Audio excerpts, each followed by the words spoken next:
bike here. This is the 2021 Harley-Davidson Low Rider S. Quite a machine. Quite a machine. I recently got it, just purchased it. It was between this and the Indian Chief, the newly designed 2022 Indian Chief, and honestly it was a tough decision. They're both incredible bikes,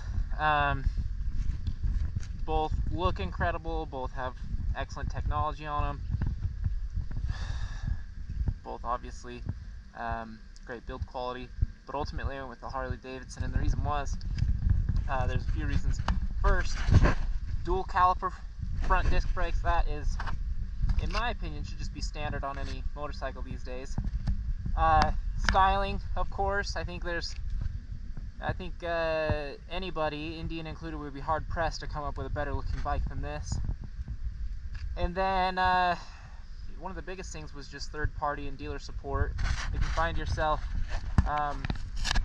stranded in the plains of Kansas or anywhere else, there's probably going to be a Harley-Davidson within just a few minutes of you, whereas with Indian, that may not be the case, especially at least here in Utah, where there's one Indian dealer several miles north of where I'm at, and there are 4 Harley-Davidson dealers, one literally just down the street.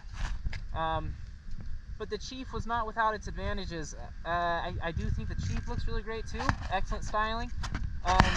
But then also I don't like the dials here. I know it's tradition. I know that the Dynas and the Softails going back a ways have the split tank thing with the tack and the speedo mounted in the middle, but then when you're riding, at least with me with this full face, anytime I can't just glance down and see the tack and speedo, whereas if it was up here, you'd have a good look at it. And on this chest mount that I've been riding with today, you can probably see them the whole time, but that's not the case when you've got a full face helmet on. You can't just flick your eyes down and see the tack and the speedo. And I really like Indians. They got this digital tack now right up here, all the information, different ride modes, full LED, entirely programmable. It's really incredible technology on that Chief. But again, for a lot of reasons, I ultimately went with the Low Rider S, and I have not been disappointed at all. I'm still in the break-in period. I got to keep it under 3,500 RPMs for the first 500 miles, and that is what I'm in the middle of right now. So got to keep the revs low, and can't get too aggressive with it yet.